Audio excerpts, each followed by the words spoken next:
Welcome to Creative Goo. Hopefully you guys can hear me. If you can't hear me, please let me know in chat.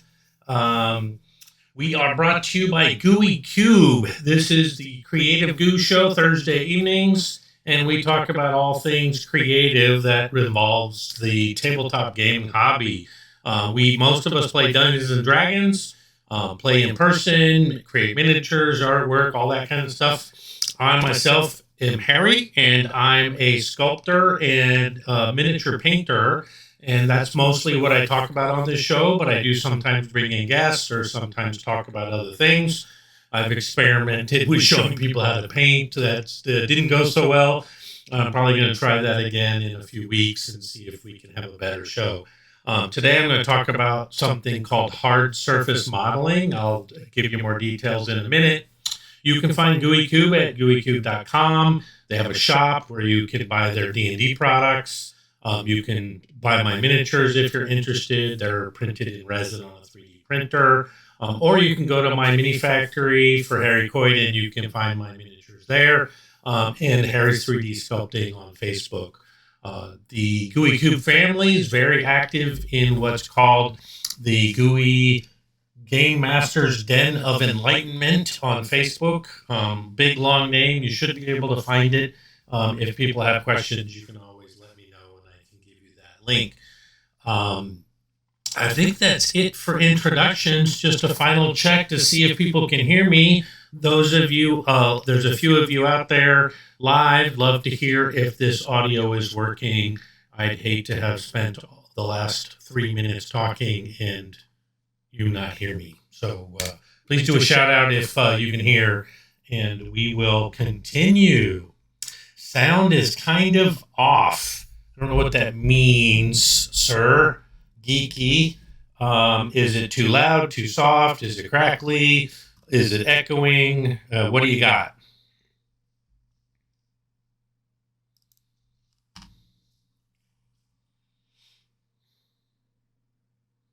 Hey, it's a tabletop misfits, and I sound like I'm in a box. I don't know if I know how to fix that. Let me check one thing. I just closed the software. Let me open it again.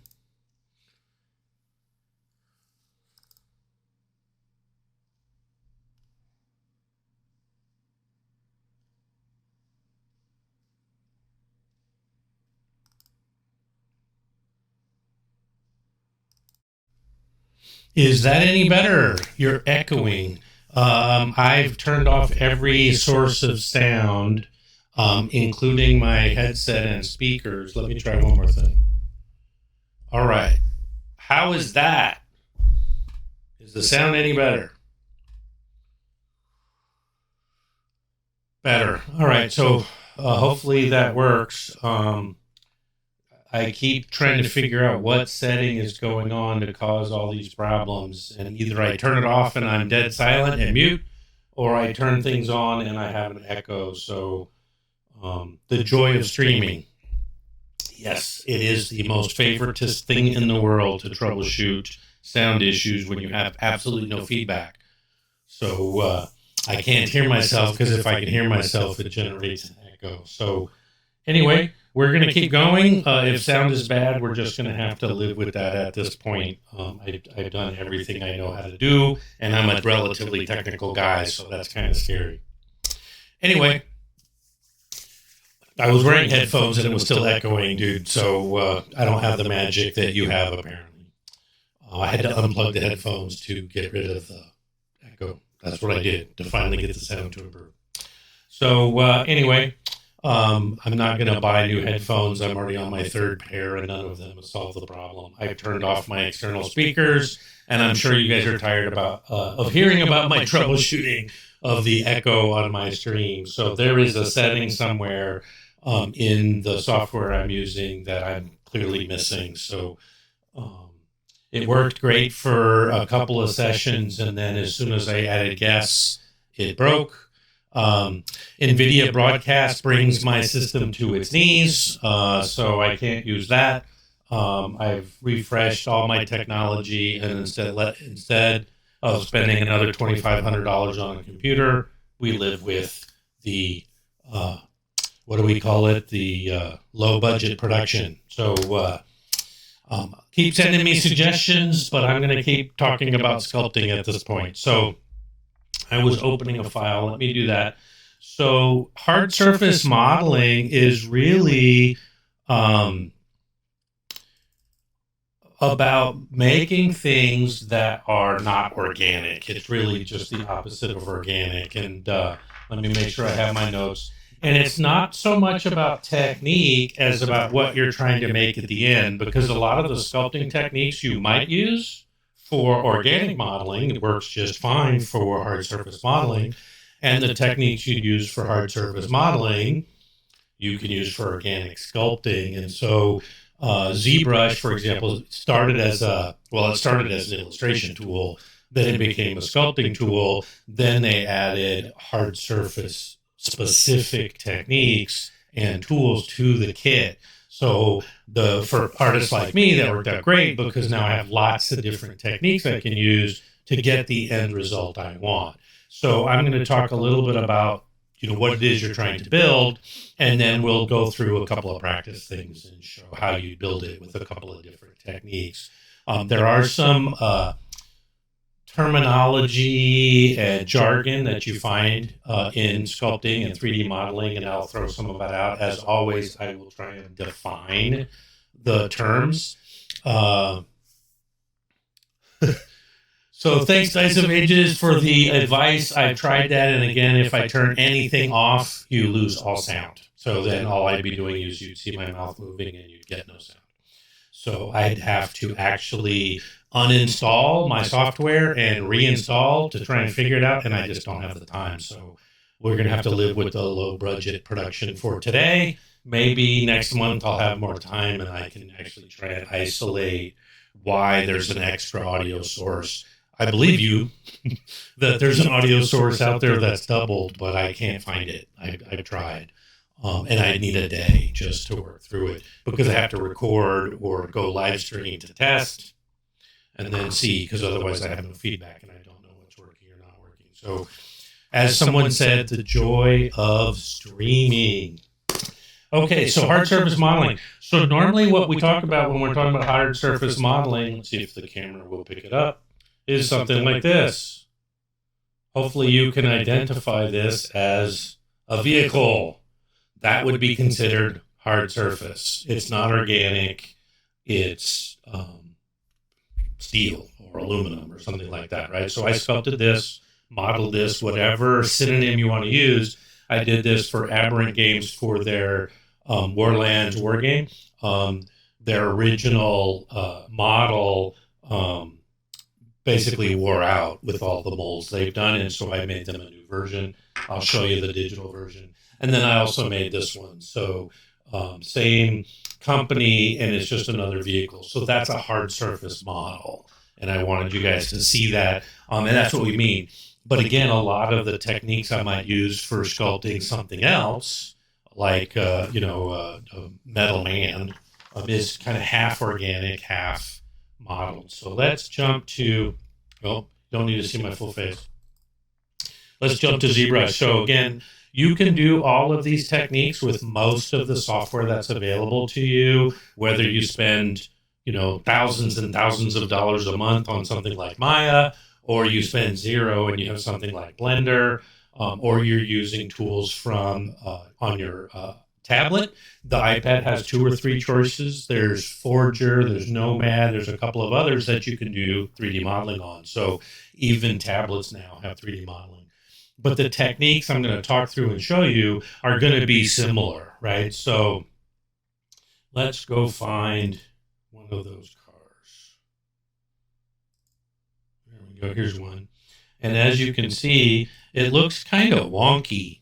There's big blocks on here. Let me get my stylus, move my mic just a little bit. And you can see I have these blocks where the windows are going to be, and then a couple of them in the front not the spoilers in the back, the front air intake on the hood, and then I have this frame. In fact, I'm going to pull these out and show you. So if I just show you that, there's this block with 2 look like pizza boxes, and they're sticking out of the front of this vehicle. Then I have this one. Oh, that's the axles. Let me go down. And then I have the wheels. Then I have this back plate. If you've ever seen the movie Death Race, this is the car that's based on Death Race. So it's got the tombstone on the back. So just to give you a frame of reference. Let's see. Oh, that's just a bigger version of the wheels. Wow. I need to go higher up. Bang. Let me solo again. And so, yeah, so let me get back to those blocks. So I have all these different pieces, and some of them are used for positives, and some of them are used for negatives. So this is like the window grill to protect the driver from bullets and stuff. So that's a positive. So you can see on the car, no, you can't see on the car. It looks like it is actually negative. So I'll show you the back of it. Like the back window here is a positive. So you're adding this to the car. So the back, instead of having a back window, it's got this grill-like device to protect from bullets and explosions and all that kind of stuff. So you can still kind of see through it if you're in the car, right? Most of you get that. Well, the one on the side is a negative. And so if I grab that and solo it out, you can see it's just a block. But what it's doing is it's going to be a negative on the side of the car. And these are hard surface techniques. And I'm going to press a button and magically this is going to look cooler. And it's called live Boolean. And so bang, suddenly I've got a cooler looking car, right? And the reason is because I can create these blocks and put it in the vehicle. And Boolean is a mathematical calculation, and you can add or subtract. So what I'm having it do is subtract the area that intersects between the two models and create that empty space. So now I can see there's a windshield with stuff on it. I can see the side grills on the windows. I can see the air intake on the hood.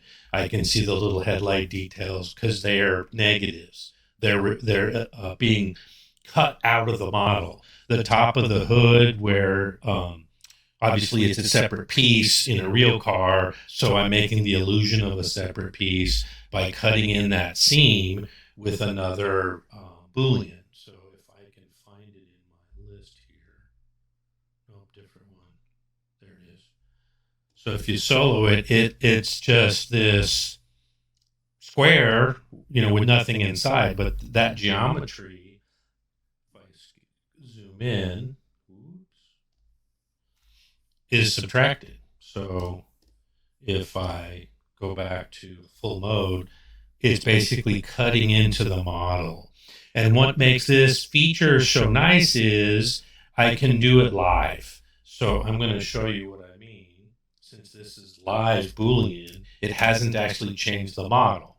But if I move that in, suddenly my hood's smaller because I've moved that square piece together, and now the hood's smaller, and you can see where it is because it's a non-destructive act. So I can adjust things, like if I want that air intake instead of to be two pieces, if I can find it again. Let me turn off the Boolean for just a minute so I can select it, make my life easier.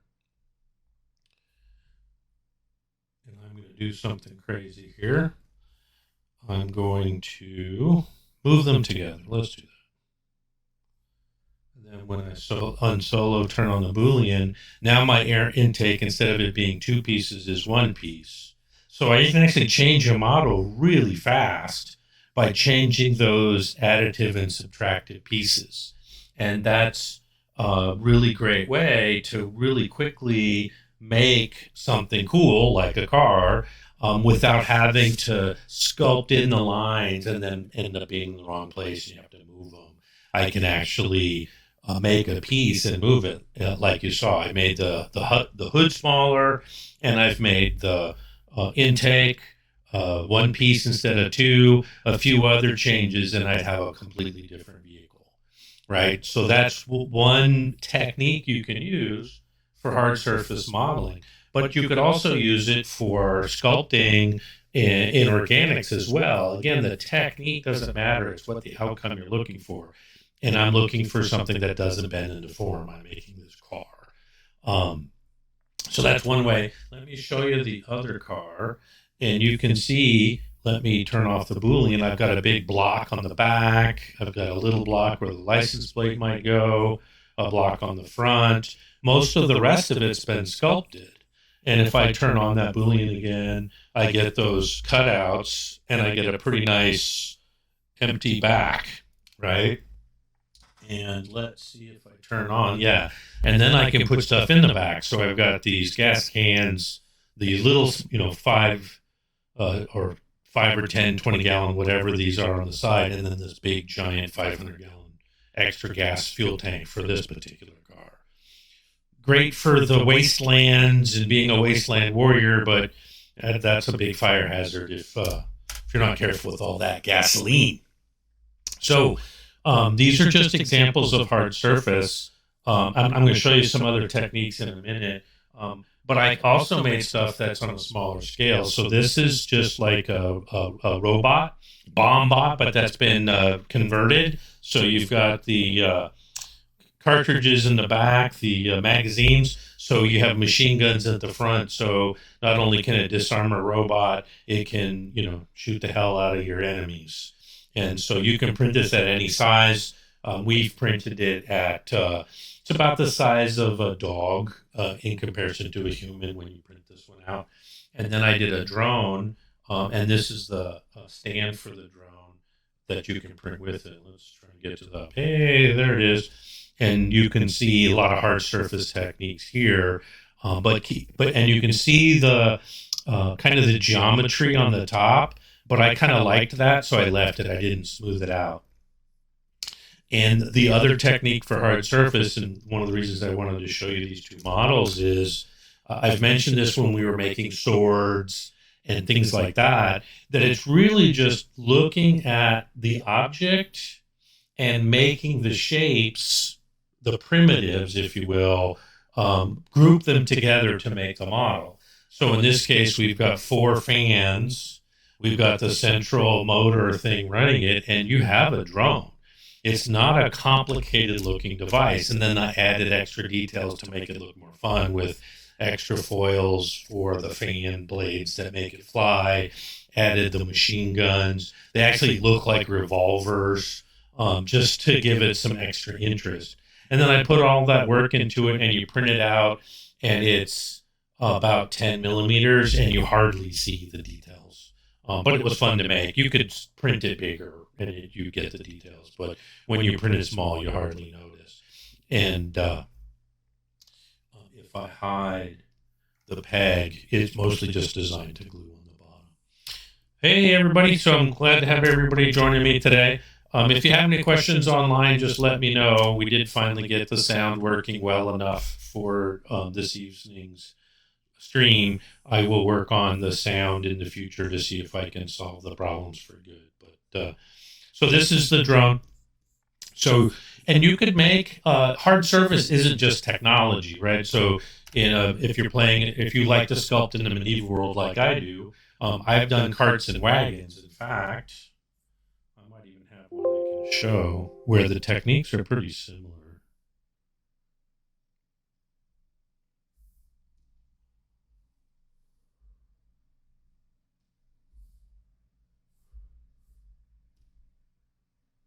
Yeah, this one actually was pretty good. So I made this cart, and again, it's just simple shapes, and then you add some texture to it, and you have a really nice cart. So I've seen a lot of medieval carts and movies and stuff where it's it looks like it's a solid piece of wood that's round, and then your axle to make it turn, and then I just did planks for the rest of it. So really straightforward, and then I just drew in a kind of a wood pattern on my own. The nice thing about ZBrush is you can actually get textures and make it look, I mean, it's basically a texture from a real piece of wood if you wanted to. But I just drew them just because at the scale we're working, just having some grain will allow the paint to come out really nice. So would be considered hard surface, even though wood is an organic substance, because you're mostly making planes and cylinders and spheres to get the final object you're looking for. And the other reason it's hard surface is because while the wheels may turn or rotate, they don't bend or deform. Like if I move my arm up and down, the bicep will change shape. When you roll your fingers, the skin on the back stretches and the skin on the front folds. You're not seeing my hand. And so that's deforming your body as you move. And that's one of the reasons that makes it organic. Or like if you're wearing a cape, it changes with the blowing of the wind and your movement. And so it's more of that's what we mean really when we're sculpting organic stuff, is that it changes shape based on the situation, whether it's pressed against your skin, hanging on its own, blowing in the wind. Those all change its form, where a hard surface object doesn't change unless it breaks. And so there's different techniques for showing things that are broken, but that's really what goes into hard surface. And so again, it can be a synonym. When people talk about modeling, they're generally talking about hard surface, and it's the techniques you use. You're using the spheres, the cylinders, the rectangles, or the cubes, whatever you want to call it. And then sculpting is generally the term people use when you're creating organic. But they're synonyms. I mean, you can use them interchangeably, and most of them do. Like, it's Harry's 3D sculpting, but I do 3D modeling too. And so just to keep that in mind when you're talking to other sculptors or other modelers, 3D modeler can often make the same thing a 3D sculptor can. It's about the techniques they use to get that end result. So what would people like to see besides that Boolean technique, which is really cool? So I've shown some of the other ones where I've started with a sphere. We can start with a cube. We can start with anything. It really doesn't matter. I'll start while I'm waiting for feedback, and I'm going to make a vehicle. Let's see. We'll start with, I'm going to try something else to see if, okay, good. I'm going to move the keyboard out of the way so I can sculpt more freely. Changing my workstation around. I worked late today, so I'm a little behind, but I'm going to make a vehicle, and it's going to be multiple parts. That's, again, one of the advantages of sculpting with a tool like this. I don't have to work with a single object. I can put pieces together, and I don't actually have to glue them until the end when I'm going to print it. So in my head, I actually see 3 parts to this model. So let's go ahead and make those 3 parts. So now I have 3 parts. And then I'll move one to the front. And move one to the back.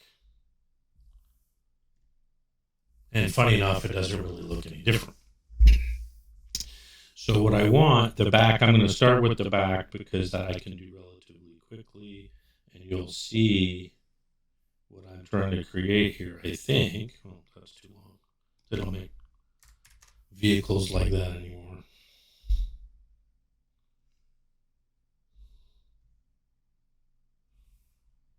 That's okay. And then I want to go to the front.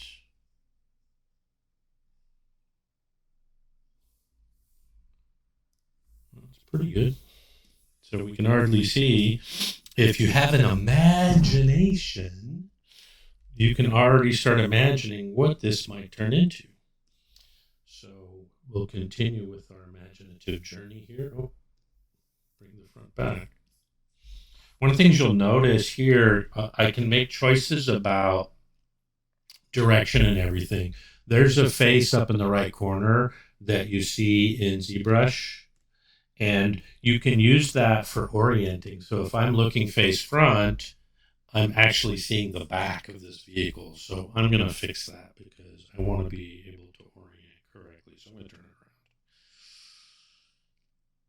around. And it's easy because there is no direction when you're working. Is what your brain's telling you is the right direction. Now I've oriented so that later on it'll matter what's face front and what's face back. And remember, a lot of times I can use symmetry, where if I do X symmetry, the stuff on the right side and the stuff on the left side will match. And in something like this, symmetry is going to be an advantage. Like if I'm placing in this vehicle lights on the front, headlights maybe. Let's do that real quick. It's not really what I was planning to do at this moment, but let's just do it. Yeah, that's too big of a light. I don't even think this vehicle can carry that, so let's make it smaller. Bring it to the front of the vehicle. Let's make it small. It shouldn't be that big. Yeah, that's getting pretty close. And then there's some other techniques again. It's the end result that matters, not the technique, but there's this ability I have to kind of make it more of a half circle or a half cylinder than a full cylinder. Let's move it in. Now that looks like a light cover, really close. So with just a couple of quick tweaks, I've got my light cover, and it's on the front of this truck. Mirror and weld on the x-axis, and now I have a little silly toy vehicle with lights. Right? So I want to go back to the bed of the truck and see if I can play with it a little bit. You guys saw the Boolean, right? Where I could cut out the bed of the truck with a Boolean. I'm going to actually model. And so when I'm doing this kind of box modeling, I like to see where the points are and where the lines are, the poly loops and things like that. So the first thing I want to do, I'm going to move into modes where I can actually edit those things. If I can get it so we look at it from the top. And I'm going to get rid of those two. So now it's a straight rectangle from the top. There's still a little bit here. I'm actually going to get rid of that too. So there's only one space on each side, one polygon on each side. And then I can use some other tools available to me. And again, the software you use gives you lots of tools for this kind of stuff. And I want to inset. So what this does is allow me to create lines just on the outside. So that's really cool. And it's only on the top of this bed. Now, what's going to happen, of course, is if I want to actually have the tailgate drop, I have to do the modeling differently. But for now, I'm keeping it simple. And let's extrude that in. Whoops, I don't want to make it empty. So now I've got this truck with a bed in it. Boy, it's already looking more like a truck. Well, what about where my wheels are going to go? Do I want to create the wheel well? You can if you want to. It depends on what the purpose of your vehicle is, right? So a lot of times what I'm doing, if I go back to the car,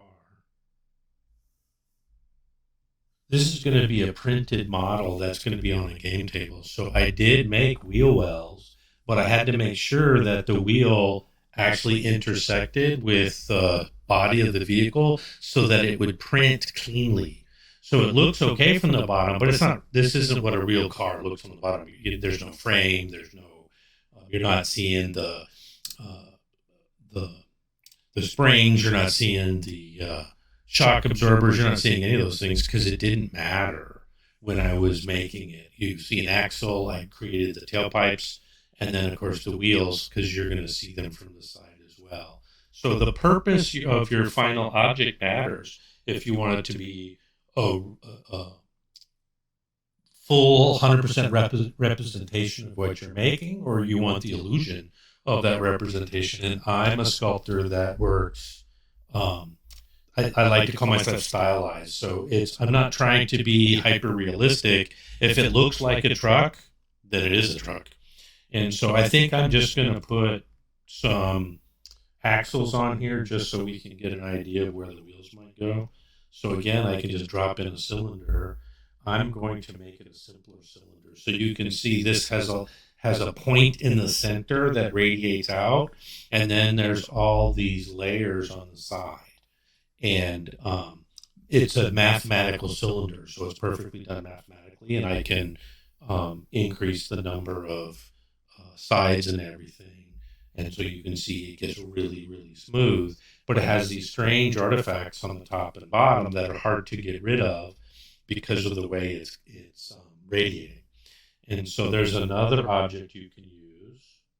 Let me turn off those layers. And I'm going to make another cylinder. And what this has done is they're just polygons on the top and bottom. They're not radiating in the same way. And then there's polygons on the side. And so this is what modelers have found works really, really well.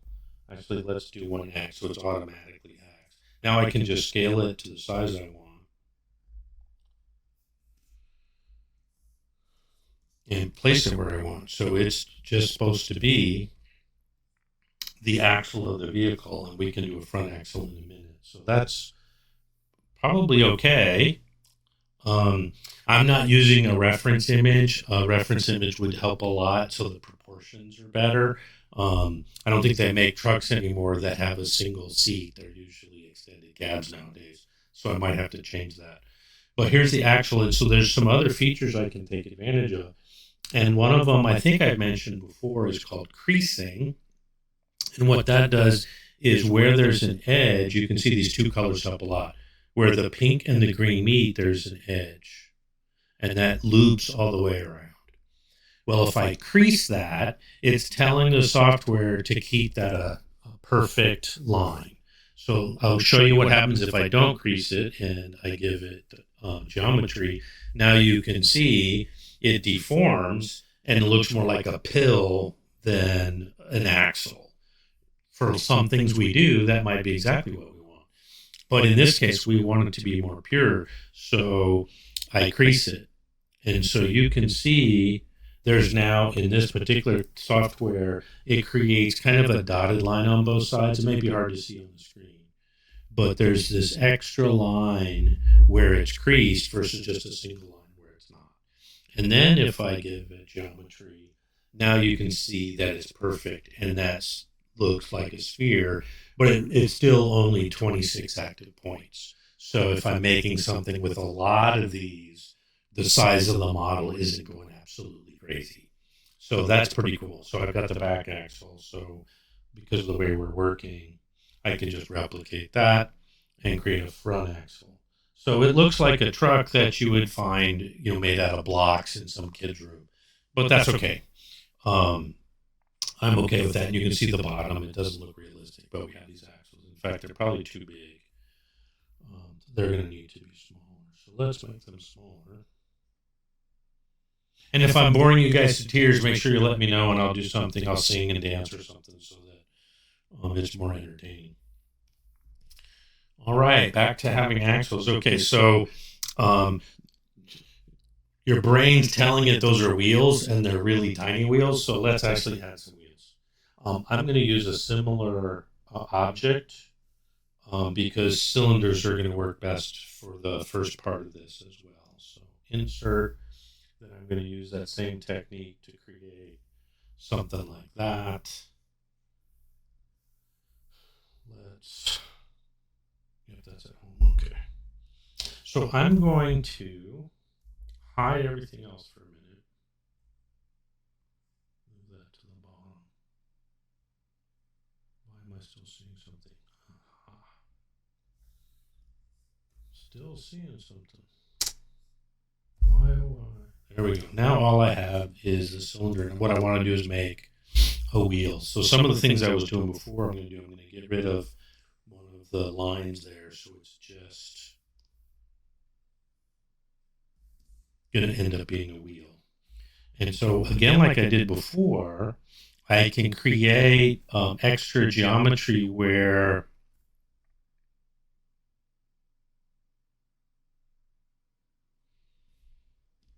there we go. I have now a new area. So there's this outline set of geometry, and then the green is the inside. And if I just tap, I get the exact same on both sides. Okay, that's close to what I want.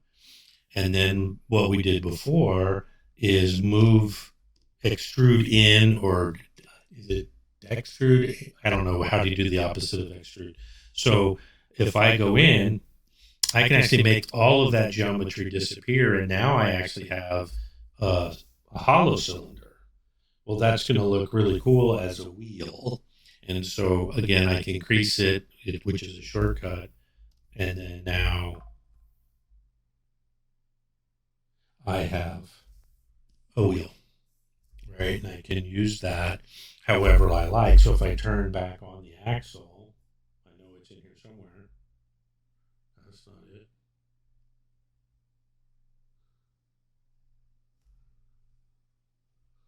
I'm going to have to turn everything on and find it. I'm not the best at organizing my stuff. So there are my axles. Let me make sure I've selected that. Remove the mask. Select that.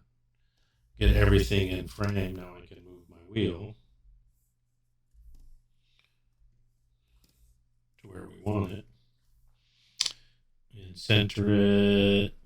This is one of the reasons I sculpt in orthographic mode. I talked about this another time. So all the software is designed so you can work in perspective.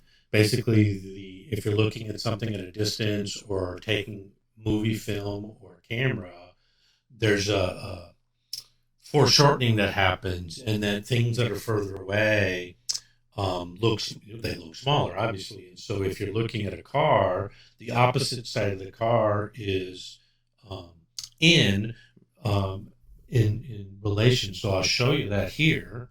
If I'm looking at this, I have straight lines, but they're going inward, and it looks more like a triangle than a square. And that's what's going to make it look realistic to the human eye, and it's foreshortening the model automatically. The problem with those distortions is you can't, it's very difficult to be precise where you put things, because once you go out, you've now changed all of the geometry. And so when I work, this is orthographic is the term for that. It's basically every line is equal and the same distance from each other. And then I just go into perspective when I need to, just to check and see if it looks and reads realistic, right? So that's just a function of sculpting inside software, because this might print, you might want to print this as a big model. Obviously, most modelers and sculptors are making objects that are going to be in a video game, are going to be in an illustration, are going to be on film. So perspective is super important for them. Where for me, I'm printing a physical object. I spend most of my time in this orthographic mode. So now he's got big, giant tires in the back, or wheels. So let me shrink the wheels. All right, now that looks better, and I want to replicate this around. There's some techniques for doing that I don't have time to show today, but you can actually have it be just this one object, and you tell ZBrush where you want to put the other three, and they're just copies of this first one. So if I make changes with the first one, it'll make changes with the other. But I'm going to do it the fast way, just so you guys can see this from the side. And so now I have wheels on the truck, and they go round and round.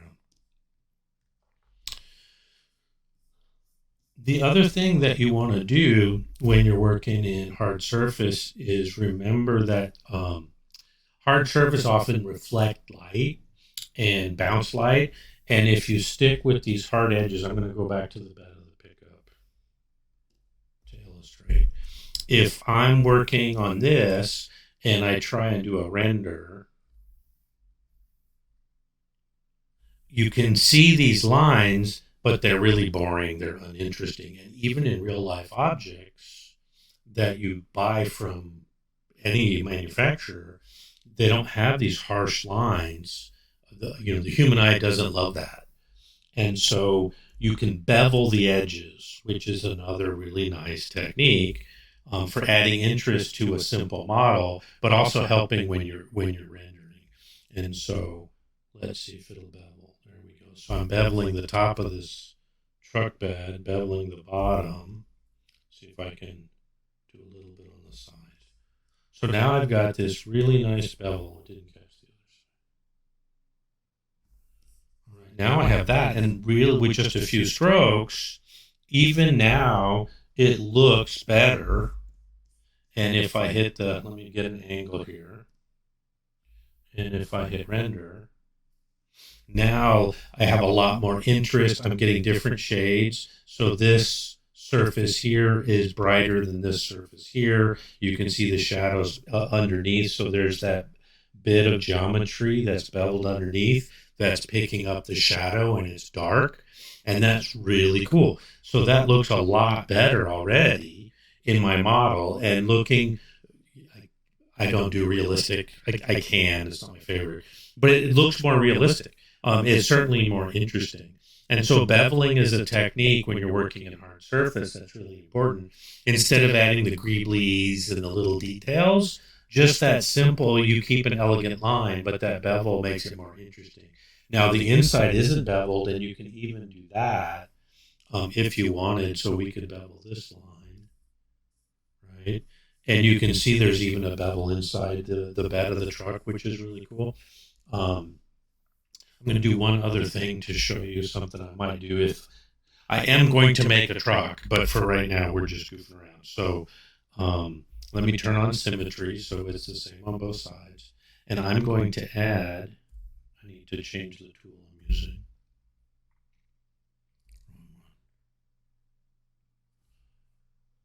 I'm going to insert lines. So why isn't it doing it on both sides? That's terrible. That sucks. I'll just have to do it by eye. Oh, actually, I can do it perfectly. Got to remember my own tool set. So I can do multiple loops, and this way they'll be perfectly divided from each other. I want it to be odd number. All right, that looks pretty good. So at the bottom of some trucks, they've got indents or whatever, these channels that are so that water runs out and loading it. The truck doesn't dent as much. There's all kinds of good reasons for that. So I'm going to go ahead and select them, and then, I made them disappear. That's not what I wanted. All right, so now I have a more interesting bed on my truck, right, with a very simple hard surface technique. And then I'm going to go back and bevel those because I think it'll look better. It can also help when you're printing, 3D printing, but you have to be careful. Some details won't show and some will. So sometimes the details you put in don't show up when you print. Yeah, it's not liking that bevel. Let's try it from a different angle. Not getting the effect I want. So the software doesn't always do what you want. So for today, I'm going to have to leave it like this. And you notice I only have wheels on one side, but let me go back to the wheels and see if I can. There we go. Now I have a truck with wheels on both sides. The other thing I can do if I want to, I can change the angle of the cab of the pickup. So the first thing we want to do is get rid of some of those lines so I can be more precise in what I'm building. And since it's just one bar across the top, I'm going to add symmetry, and I can move that line. And maybe I do want something in the middle. So let me add a line exactly where I want it. And it's going to be right where the hood, the front of the car, meets the cab. And so I have a line there. And now I want to move that edge instead of add more. And so I can move it back and get that angle on my truck. Maybe a little bit of angle back here. Now already, as I'm looking at it, it's more truck-like. But for some reason, I don't have back wheels. That is weird. But that's okay. I'll fix those in a minute. And then I can use some of the other techniques I showed, right? So since I have this line here, I can go to this polygon and do what we did before is I can insert or inset, and so it has where I might want to put those side windows, and then with a little bit of effort, changing tools, push that in, and it looks like it's a window, right? So now I'm getting pretty darn close to a real truck. So let's give it a windshield.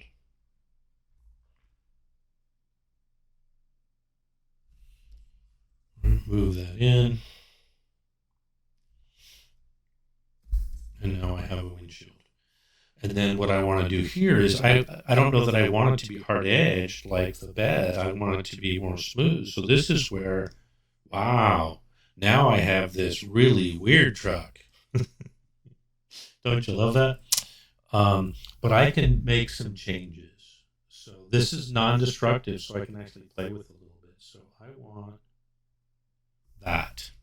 So what I did was I told it to stay more flat and less curved, and now I have these curved lines. Now I might have to play with it some more and choose where I want to put that crease.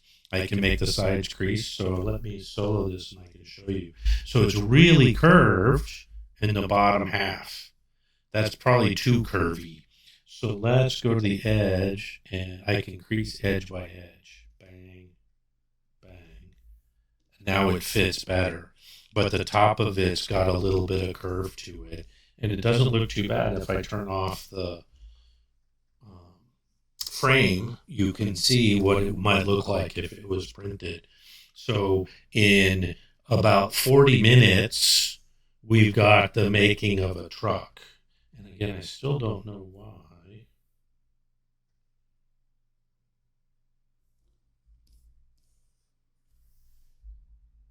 There we go.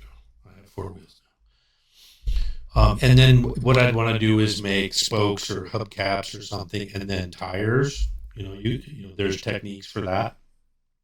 But what we'll do is go ahead and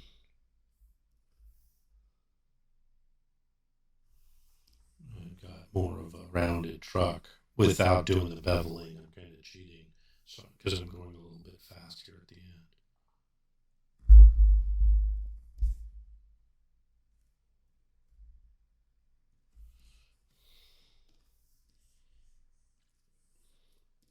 So it's now recognizable as a generic truck with too big of a bed.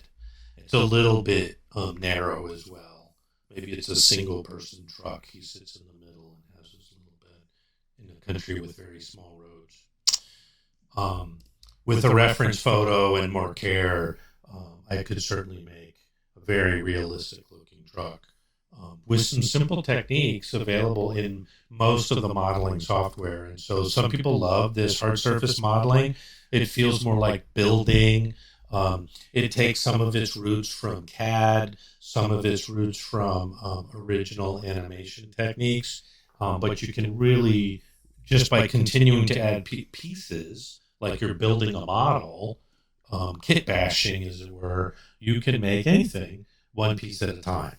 And you can use all of these simple shapes. I could do rivets with spheres or with half spheres. I can do cylinders. I can do cubes and other similar shapes. All that stuff you can just mix and match to create what your final result is. And with a little bit of extra features and functionality, you can get really nice look. And so let's find an angle. So that's rendered, and then let me actually turn on perspective, and it looks even better as a render. Let's get the front and a little bit of the bed and render that. You can almost see this as an antique truck, right? So really, really slick. And again, we built this in the length of this hour-long show. And there's even more we could do. So if I wanted to with this front piece, I can use some of my broader techniques, and I'm going to taper it just a little bit.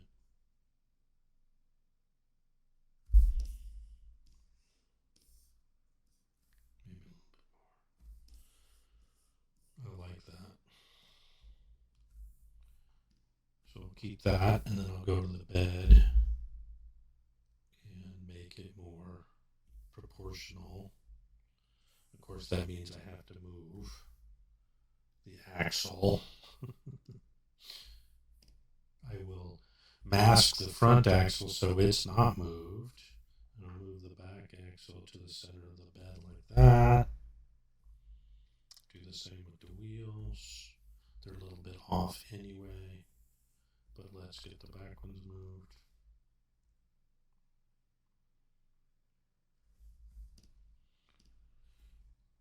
And the front moved.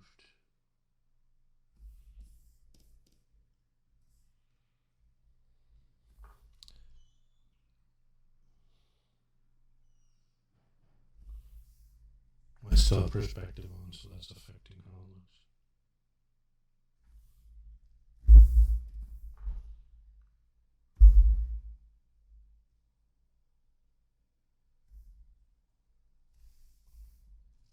And there are techniques so that it's perfectly aligned and in place. If I needed something to actually roll, I would need to do that. Since this is going to be the wheels won't roll for me because I'm making a miniature. If it was going to be animated or whatever, I'd need to actually make a wheel connected to a real axle so that it stayed on the X and Y. It stayed on the axle while it rolled. And I have software that does that. It's just not my jam. So we're going to call that part good. And now it looks better. Even doesn't even look so bad as narrow as it is. But let's do something crazy. Make the whole truck wider. That looks better, a lot better. But now my headlights are outside the bounds of this vehicle. So one of the nice things about this software is I can move every object, or I can just move a single object, and there's other things I can do. So I have a lot of flexibility. I don't know if I can get that same flexibility with other software, but this is looking actually really cool for a truck that I just put together. I actually like it a lot. So I'm sorry if you hate the truck. I'm really sorry in advance, but I have to say that for something that we put together at this pace, it's recognizable as a truck. It's actually playable on a board, in a board game or something like that. And with a few more details, you'd be proud to have that on your miniature table to play Warlands with. So let's render. And yeah, we have a truck. We need to make the wheels better, add some bumpers, maybe add an antenna or roll bar. All those kinds of things are the same techniques going forward. So anybody have any questions or comments, concerns? Anybody looking for advice or guidance on how to play D&D or how to make miniatures? That's what I'm here for, folks. But dang, Harry knows how to sculpt. I really like this. Let's add a bumper real fast. I got a minute.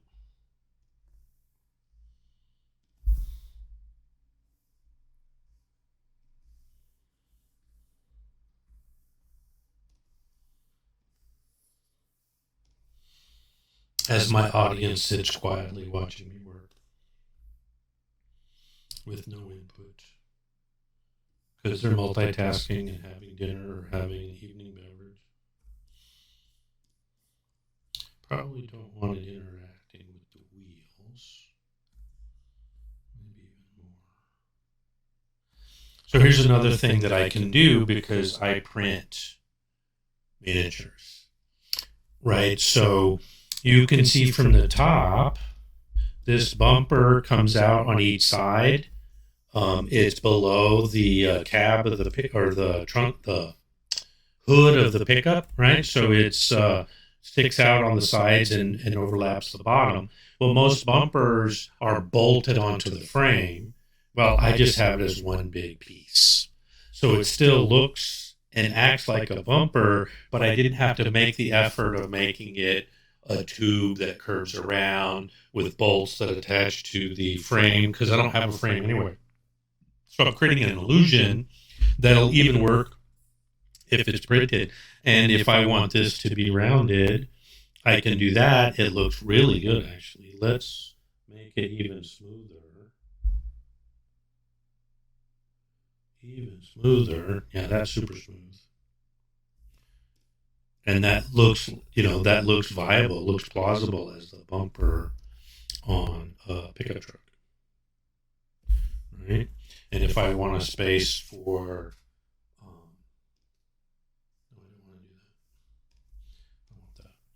if I want to make the license plate, it's the same kind of thing. I can actually create the words and the numbers on a license plate with this software, and I've done that before. Or I can leave it blank, so whoever's going to print this and model it and paint it, they can paint whatever they want on the license plate. So I can make it a simple square or rectangle or cube, whatever you want to call it. Then you can do that, and then, or I can even put a frame around it. But now it's got the front bumper. The back bumper isn't a terrible idea, so I can cheat and just duplicate that. That's what I'll do. And this time, because it's one shape and it's not that bent tube like we were talking about, I can actually bring it to the back.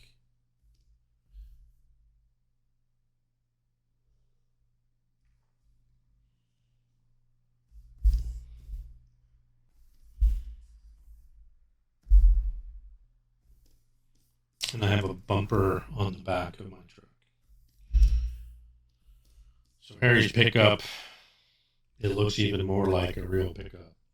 And then there's additional details you can add. Like you could put a frame around the license plate. You can put frames around the headlights. Put a grill in, either additive or subtractive. Is certainly viable. Like that technique I did before where I cut in the lines for the hood, put on a hood ornament. Everything you do just adds more and more to the fact that this is a viable vehicle that you could see driving down the road. And if I had a picture of a real truck, then you just add those details so that it looks like that truck. Like if there's a symbol for that particular brand, Mercedes as an example, or things like that, you just add those details, and then people will recognize it right away. Even if, like me, I just want something that looks cool on the table. And this came out pretty good. I mean, there's changes I would make. I still need to make the truck itself wider without widening out where the wheel wells are, or where the tires are running. So from the top, you can tell it's still a bit narrow. And those are just perspective choices and things that you need to do to just get that final realism. And I'm happy with the windows. You could eliminate that and just have it be open space. You could even put seats in like you would with a model, and then print the cab separately to glue on top, and have no windows at all. Or you could cut out clear plastic after it's printed to get the same effect. So lots of ways to do hard surface modeling, and just showed some of the techniques that I've been taught and that I use. And it's really about understanding the shapes and just putting shapes together. I took 3 shapes to make the body that started as cubes. I added some cylinders for the axles and the tires. Some cubes started as cubes for the bumpers, and I just smoothed them out. And half spheres for the headlights, and we have a pretty respectable truck. And that's how I made those really cool models of the Valiant and the Interceptor. This is the Interceptor. No, this is the Valiant with the tombstone on the back that comes off. In fact, it prints as two separate pieces. Let me go back to my full screen. So the car here that you can see is based on the movie Death Race. The tombstone piece comes off with magnets, and then it would drive and be much more vulnerable because the armor piece on the back has been blown off, right? I had one that I put bullet holes and stuff in, so it's harder to do with resin than with metal, but I could certainly model one. So because of the magnets, you could replace it and have different things on the back of the truck. And then this one was modeled where you can take the visible engine and just put a cover on it, and the pieces on the back, the big gas can and the little jerry cans, those are glued in separately so that you have the option of putting other things in the back of the vehicle. And those are details you can do. And you can see I didn't do on the bottom of this truck, there's only tailpipes on each side. There's not one going up to the engine. It's because you're only going to see them from the top, from the table on the sides. So you don't really need as much detail on the bottom. Obviously, if it crashes or blows up, most people will turn it over. So that's what I'm covering today. I appreciate you guys being here and sharing an hour with me. And I will work to get my sound system back to normal so that you're not hearing echoes and wells and all the other bad stuff. And we'll come back next week with another topic and learn more stuff. I appreciate your time. Have a great night.